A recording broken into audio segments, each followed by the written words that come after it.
nouvelle recette avec toujours des avocats. Alors là, un grand classique. Un très grand classique de la cuisine mexicaine, le guacamole, donc à base d'avocat, de jus de citron, ici du jus de citron vert, et de piment, qui pourrait être un piment mexicain, et éventuellement aussi du tabasco, bien entendu. Hein, et comme d'habitude, tu as pris? Et comme d'habitude, j'ai pris du piment d'Espelette pour son côté plus parfumé et son côté fruité, framboisé, qui va apporter le côté un une peu explosion aussi, de saveur en bouche. Oui, mais le côté un petit peu aussi chauvin, soyons clairs.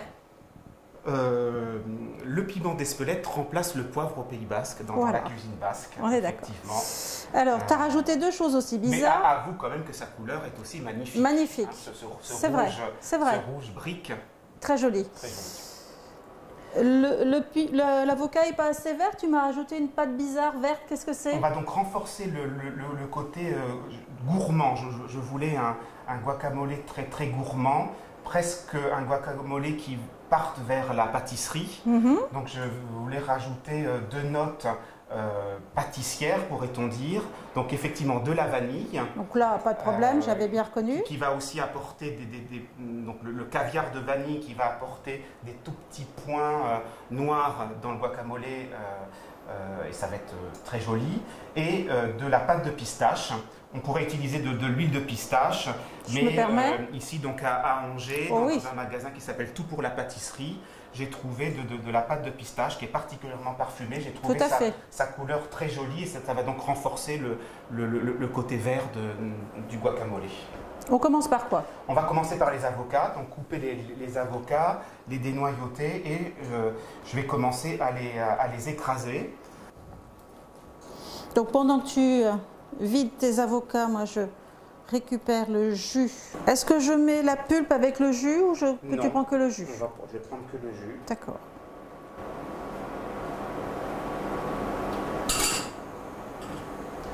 Alors je vais rajouter tout de suite donc de la fleur de sel. Tu en mets combien à peu près? Pour deux avocats? Une demi-cuillère. Une demi-cuillère à café. Parce que les cristaux de sel vont m'aider à écraser l'avocat. Je vais les écraser ici à la fourchette.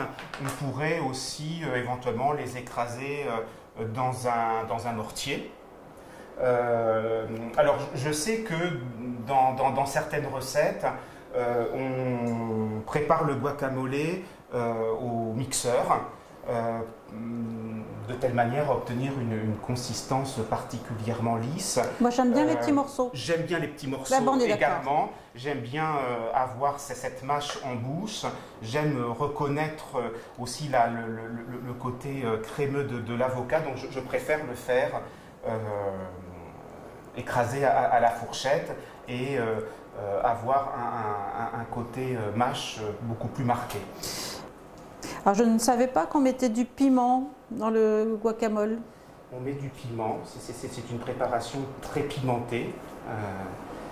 Alors du piment mexicain bien entendu. On peut aussi rajouter du tabasco, qui est donc cette préparation condimentaire qui trouve d'ailleurs son origine au Mexique. Alors tabasco chez moi il est liquide et on le met dans la ratatouille. Pourquoi pas, oui. Donc on voit là que le guacamole commence à prendre la consistance recherchée. Alors, tu m'as dit, qu'est-ce que je fais de la vanille? Donc de la vanille, donc tu vas la couper en deux. Dans la longueur? Dans la longueur. On va utiliser qu'une demi-gousse. D'accord. Et tu vas donc gratter ma demi-gousse de la gousse pour alors récupérer les grains. Récupérer le caviar. Mais j'ai bien entendu, tu parlais de caviar de vanille. On ne met pas la gousse, on met juste les grains. On met juste les grains.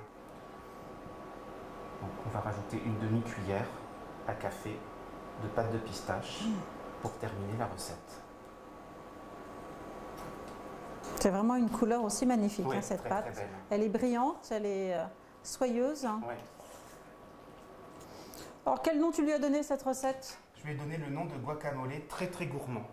Bon, et ben nous allons goûter le guacamole très très gourmand. Merci. C'est une recette qu'on peut aussi faire avec des enfants. Oui, bien sûr. Oui, oui.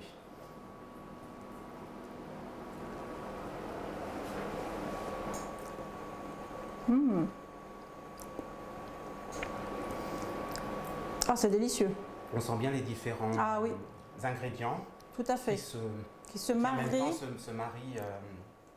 L'acidité du citron, le croquant du sel qui est encore présent, la vanille en fin de bouche. Et la pâte de pistache qui donne un moelleux.